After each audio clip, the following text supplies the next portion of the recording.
Good morning everybody, myself Acharya Vishwendra. कुछ question आपसे discuss करूंगा रिगार्डिंग मॉडर्न फिजिक्स। तो इसमें पहला क्वेश्चन है एनर्जी प्रोड्यूस्ड पर प्रोटॉन प्रोटॉन साइकिल। तो एक प्रोटॉन प्रोटॉन साइकिल में जो एनर्जी प्रोड्यूस होती है वो लगभग 26.7 मेगा इलेक्ट्रॉन वोल्ट होती है। ये क्वेश्चन दिया हुआ है, for a nuclear fission reactor about 200 mega electron volt energy is released per fission. If the output is 4 megawatt, the number of nuclear fission per second will be. तो इसमें हम मान लेते हैं कि X be the number of fission per second.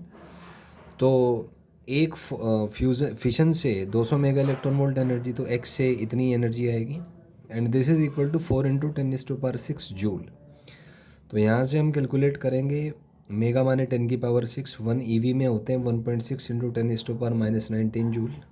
तो इसको अगर हम सॉल्व करेंगे तो आफ्टर कैलकुलेशंस नंबर ऑफ फिशंस आपके आएंगे लगभग 1.2 इंटू 10⁻17। उसके बाद नेक्स्ट क्वेश्चन है mass of electron in KG. तो इतना होता है, ग्राम में इतना आएगा। इसको अगर आप एएमयू में कन्वर्ट करेंगे तो लगभग 0.00055 एएमयू आ जाएगा। Next is energy equivalent of electron. तो डेल्टा एम सी स्क्वायर वाले फंडे से कैलकुलेट करेंगे तो लगभग 0.512 मेगा इलेक्ट्रॉन वोल्ट आ जाता है। नेक्स्ट इज अगर हमें एक न्यूक्लियर दिया हुआ है जिसका रेडियस आर है और मास नंबर ए है, तो radius is equal to R naught A raise to power 1/3, यानी रेडियस ए की पावर 1/3 के प्रोपोर्शनल है। तो R1/R2 इज A1/A2 की पावर 1/3।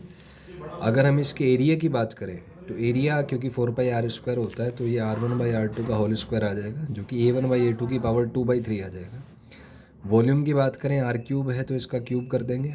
अब R1/R2 A1/A2 की पावर 1/3 है, इसका क्यूब होगा, तो वॉल्यूम A1/A2 आ जाएगा। Another question, radius of X27 is 3.6 FM, radius of Y 125 will be. तो R1/R2 इज A1/A2 पावर 1/3, तो 27/125 पावर 1/3।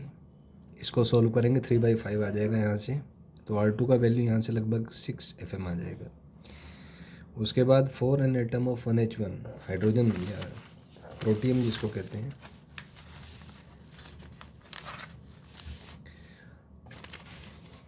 नंबर ऑफ इलेक्ट्रॉन्स 1 है, नंबर ऑफ प्रोटॉन्स 1 है, नंबर ऑफ न्यूट्रॉन्स 0 है। जबकि अगर 5b10 की बात करें, इलेक्ट्रॉन्स 5 हैं, प्रोटॉन्स 5 हैं, न्यूट्रॉन्स भी 5 हैं। हीलियम न्यूक्लियस की बात करें, क्योंकि ये न्यूक्लियस है तो इलेक्ट्रॉन्स 0 हैं, प्रोटॉन्स 2 हैं, न्यूट्रॉन्स 4 - 2 2 आ जाएगा। अगर न्यूक्लियर डेंसिटी के ऑर्डर की बात करें तो किसी भी न्यूक्लियस के अंदर का जो डेंसिटी है वो नियरली कांस्टेंट होता है, और इसका जो वैल्यू है वो लगभग 10⁻17 kg/m³ होता है। तो एटॉमिक मास पे या मास नंबर पे डिपेंड नहीं करेगा, कांस्टेंट होता है and it is comparable to neutron star. जो न्यूट्रॉन स्टार है ये उसके कंपेरेबल होता है।